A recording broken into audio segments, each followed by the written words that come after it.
So if you've been around the trucking internet for any amount of time, I'm sure you've seen this picture. It's been around for probably 20 years, and every couple years it pops up again, and there's always some lively discussion about it. So I decided to dig into it as much as I could.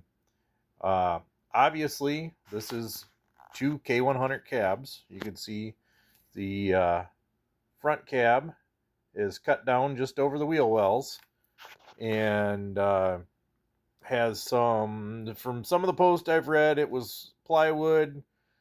Hard to say, but it's got some sort of homemade nose built on it. But that was definitely a K100 cab with another K100 cab sitting behind it. Um, from what I can gather from some of the posts, apparently it was a flat floor in the cab there, and the whole truck was put together from pieces and parts that were just laying around. Here's a picture of the driver's side. You can see it's got an air cleaner over on the driver's side, and some of the discussion about it seems to suggest that it had a Cummins in it, possibly with twin turbos. Some say that it had a Detroit in it. The driver's side air cleaner, I don't know. It kind of throws me. Pretty much everybody agrees it had an automatic transmission in it, backed up with a manual. Some say 4 speed, some say 10 speed. Once again, it's not real clear. Here's another set of pictures of it. I believe these were taken about the same time as that last picture was. Different photographer, but just another perspective of the same truck.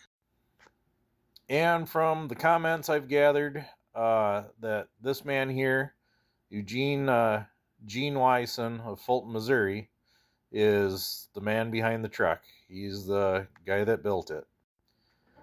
Now, obviously, from the picture here, he passed in 2012, and reading through his obituary, it says that he was an independent owner operator. And scrolling down further through the photo section of the obituary, here's the man himself with the truck. You can see in this picture it's got a bull bar added to the grill, but there she is. Now, from what I gather in the comments on a bunch of those posts, that truck wound up at Callaway Recycling Center in Callaway, Missouri, just south of Fulton. So going back in the history of the images, in 2011, you could see Callaway Recycling wasn't much to speak of at that time, and Gene was still around at that point in time. But by 2015, the recycling center was getting a little bit bigger, and you could see the yard was getting a little more full. And if we zoom in behind the shed there, right above my head, about there, you can see what kind of looks like a red K100 cab. And zooming in further, you can see kind of a weird hood looking deal on the front. That's definitely an Aerodyne cab. Has a air conditioner unit on top of it. And you can't really see if it's a triaxle or not, but the axles back there are far enough back that it looks about right. Now in 2017, it appears that the truck is no longer back here behind this building, but is now moved up here, further back in the yard. And zooming in on it again, we can see, yeah, it looks like a red cab, possibly with yellow on it. And you can make out the hood.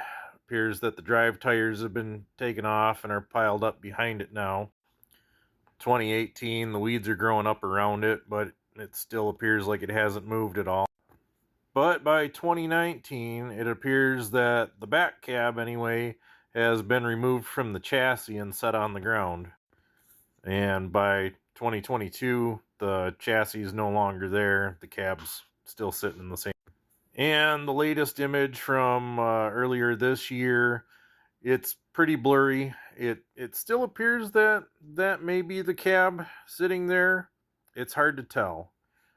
But so at that point, it had been there in that junkyard for almost 10 years. And at this point in time, Gene's been gone for 12 years. But if the best we can hope for is to be remembered, I'm sure the images of Gene's truck are going to keep popping up on the internet for years to come. So, for years to come, just remember Gene here and his creation.